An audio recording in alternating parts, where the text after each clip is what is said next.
Amém, meus queridos. Sabe que se nós pegarmos a leitura do Evangelho de hoje, nós vamos ouvir palavras um pouco duras de Jesus, não é? Jesus hoje nos diz que aquele que não faz as suas renúncias, não se desapega, não pode ser seu discípulo. E por vezes nós, um pouco de inocência da nossa parte, nós nos dizemos discípulos e missionários de Jesus, mas um grande questionamento que nós deveríamos fazer é se nós, examinando a nossa vida, calculando a nossa história, as nossas possibilidades e os nossos limites, nós realmente somos capazes de fazer um seguimento sincero de Jesus Cristo e nos chamarmos de discípulos. E o que é um discípulo? Aquele que segue os caminhos e os ensinamentos do seu mestre. Então, ser discípulo não é somente uma palavra que eu digo porque eu gosto de alguma coisa que o mestre diz, mas se eu não sigo, se eu não coloco isso em prática na minha vida, isso não é um discipulado, isso não é um seguimento sincero de Jesus Cristo. É apenas algo que eu acho bonito, que eu gosto e que às vezes eu posto nas minhas redes sociais. Ou às vezes lá na minha Bíblia eu marco com marca-texto, não é? Ou coloco um tracinho embaixo das palavras de Jesus e digo, isso é palavra forte, é palavra bonita. Mas na minha vida isso não tem nenhuma ação, não é? As palavras de Jesus hoje, elas nos pedem uma radicalidade. Como no tema da nossa própria celebração, não é? Seguir Jesus. O que está escrito aí? Seguir Jesus. É uma opção radical. Radical, às vezes, é dito por nós e parece uma coisa ruim, não é? Ah, aquela pessoa é muito radical. Não é? A gente não usa esses termos? Ah, não, aquela é muito radical, mas sabe que a palavra radical está ligada à raiz, não é? O termo vem da palavra raiz, ou seja, alicerçado, que vem da base, que tem raiz. Então, ser radical é voltar à raiz, não é? A raiz. Olha, meus queridos, vamos dar uma caminhada sobre as leituras de hoje e a gente perceber o que Jesus quer de cada um de nós. A primeira leitura de hoje nos traz um texto do livro de Sabedoria, não é? E há um questionamento que o autor nos traz. Quem é que sabe os desígnios de Deus? Quem é que sabe os pensamentos do Senhor? A nossa inteligência, a nossa capacidade está muito longe, é muito tímida, não é? Diz a leitura. Está muito longe da sabedoria e da inteligência e da vontade divina, não é? O que nós pensamos, o que nós achamos, olha, tem os seus limites, somos seres humanos. Diante de toda a lógica de Deus, nós não conseguimos alcançar tudo. Nós não conseguimos, não é, adentrar os mistérios divinos. E se a gente faz uma própria leitura da Sagrada Escritura, a gente percebe isso, que Deus é esse que ama os seus filhos, que faz opção por um povo tão pequeno, que Deus é esse que age na história de forma paulatinamente, não é? Fazer com que homens e mulheres sejam suscitados, que façam a escolha por Ele, por si próprio, não é? Ele, tendo todo o poder, não quer usar do seu poder para nos manipular, não quer usar do seu poder para impor em nós um amor, não quer usar do seu poder para fazer com que nós obedecêssemos a Ele. Não, Ele quer que nós o amemos porque Ele é o amor e a bondade. E fez tudo isso por nós. E na plenitude dos tempos, não bastasse tudo isso, Ele entregou o seu próprio Filho, que morreu como vítima inocente no madeiro da cruz, pagando alto preço por nossa amizade. Olha como entender um Deus na sua lógica, não é? Que foge das nossas categorias, dos nossos conceitos. O que o autor quer dizer com isso? Olha, que mais do que querer entender a Deus, querer compreender a Deus, nós temos que nos deixar levar pela sua vontade, estarmos disponíveis a Ele, abertos ao seu querer para a nossa vida. Deus, nós nunca o conseguiremos colocar numa caixinha e dizer, olha, agora eu entendo Deus, eu sei o que Ele quer. Não, nós não temos capacidade para isso. Nós temos que nos colocar à disposição, abertos ao seu amor. E o resto Ele fará, não é? Como Ele tem feito na história, como Ele tem feito na nossa vida. E se nós estamos aqui hoje, é porque de alguma forma Ele nos tocou, porque de alguma forma Ele chegou até nós, de alguma forma Ele agiu em nosso coração, em nosso ser, para que pudéssemos estar aqui esta manhã, não é? Para que nós, de alguma forma, queiramos ouvir a sua palavra, queiramos estar na sua vontade, de alguma forma, em algum momento, Ele nos tocou, não é? Agora cabe a nós uma resposta a esse amor. Meus queridos, a segunda leitura de hoje é um trecho da carta de São Paulo. Os autores nem gostam, os estudiosos nem gostam de chamar de carta, não é? Porque ela é tão pequenininha, eles gostam de chamar de bilhete, não é? Um bilhete que Paulo escreve a Filemon. Filemon é uma pessoa que Paulo também conheceu, talvez o tenha convertido, não é? Nas suas pregações. E esse Filemon tem um escravo que um dia fugiu dele, não é? Chamado Onésimo. Quando Paulo está preso, ele conhece Onésimo e ele o batiza. Por isso que Paulo chama ele de filho. Este meu filho que eu gerei na fé, não é? Aqui na prisão. E Paulo escreve a Filemon pedindo que acolha Onésimo de volta. Ou talvez no pensamento hoje que corre por aí, poderiam questionar Paulo, não é?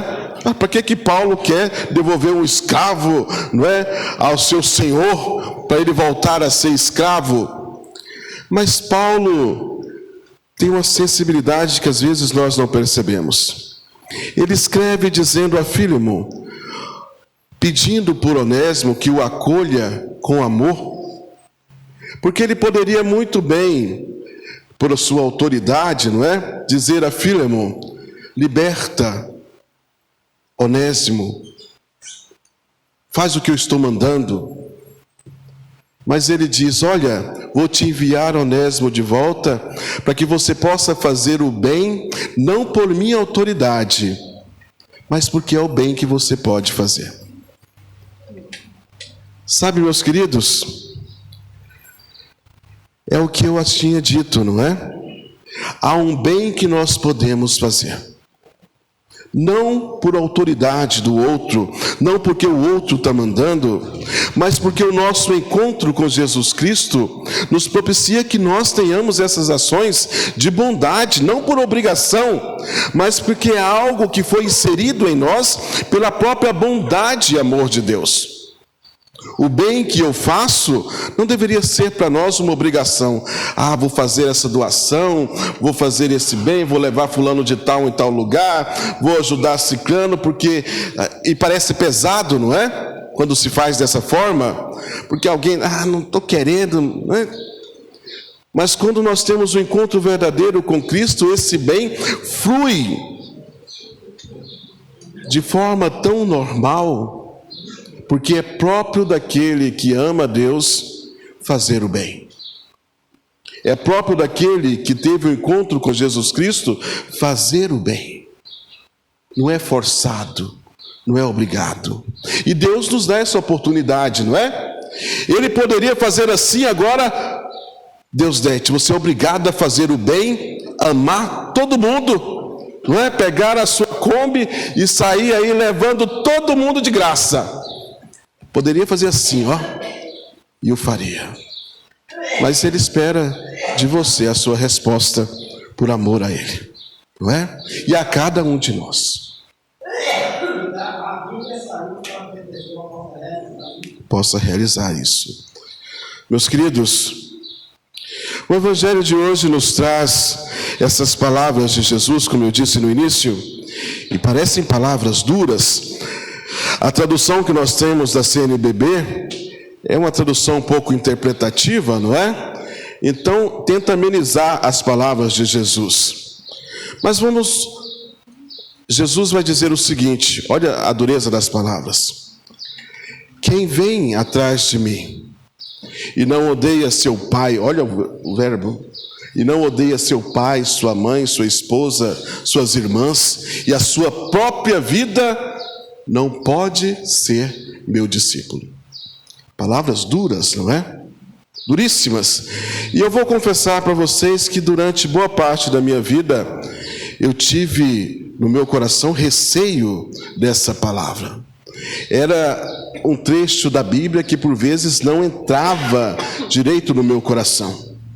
Porque como é que Deus pede, que Jesus pede que nós tenhamos ódio para essas pessoas que são tão queridas para cada um de nós, não é? Nosso pai, nossa mãe, nosso esposo, nossa esposa, nossos irmãos. Mas vamos tentar compreender melhor isso, não é? Primeira coisa, vamos olhar o contexto em que Jesus está falando essas palavras. Se nós pegarmos uma leitura corrida do Evangelho de São Lucas, nós vamos ver que Jesus já fez tantos milagres, não é?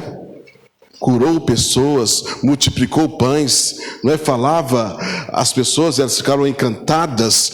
Ele afrontava os fariseus, não é? E os mestres da lei, curou, expulsou demônios. Então, havia uma multidão que cercava Jesus, de pessoas eufóricas, não é? Com o poder e aquilo que Jesus poderia oferecer. Jesus vê aquela multidão e percebe que nem todos estão dispostos a serem verdadeiramente seus discípulos. Estão ali entusiasmados ou esperando algo de Cristo, não é? Como uma pessoa que vai num show esperando aquele espetáculo, não é? Esperando se divertir, esperando, olha, vai ser maravilhoso, vamos ver isso e aquilo. Ele tem capacidade de fazer coisas miraculosas, mas não estavam dispostos ao seguimento verdadeiro, ao discipulado de Jesus, não é? Estavam ali pelo espetáculo, pelo show.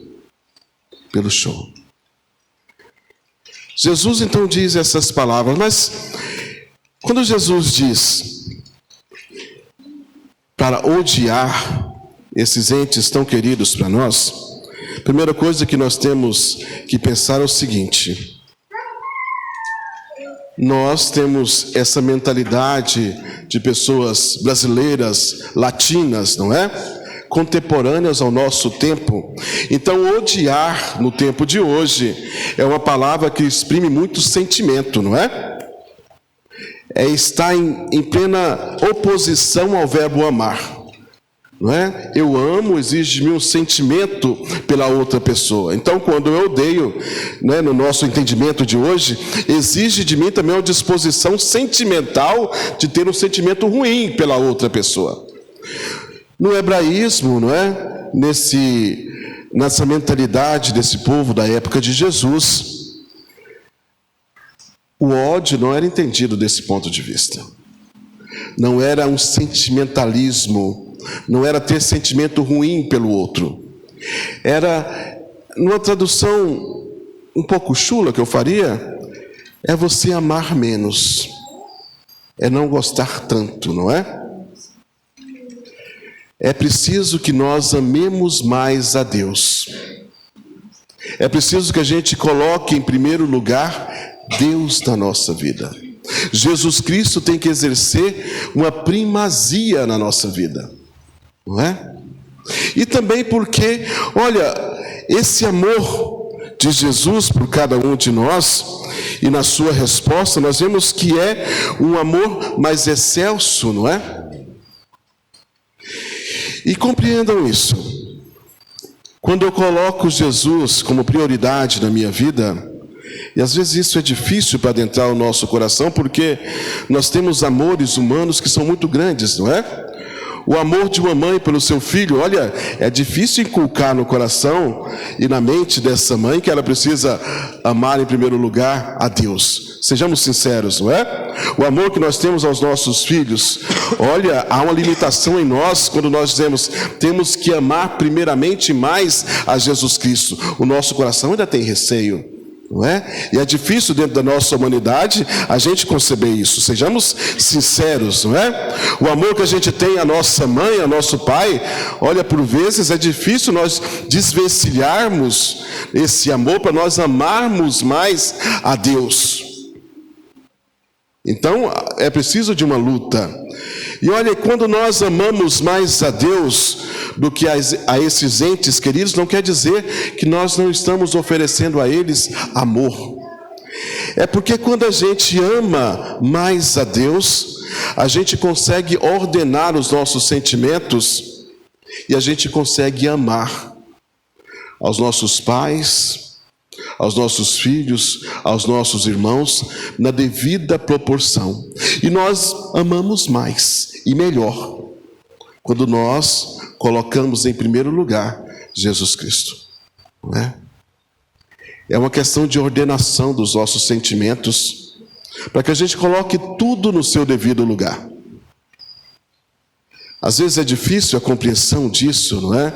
Porque os nossos amores humanos batem forte no nosso coração, mas precisamos usar da razão para nós compreendermos isso e colocar tudo no seu devido lugar. Não é que agora nós sairíamos por aí, não é? E adeus pai, adeus mãe, vocês que tomem conta da sua vida, vou cuidar agora de mim e da minha relação com Deus. Não é isso que Jesus está falando. Mas Deus tem que ter uma primazia na nossa vida. Na nossa vida. E Jesus vai além, e ele vai explicando, não é? Porque nós devemos, como pessoas prudentes, Jesus nos chama a ser prudentes. E o que é a prudência?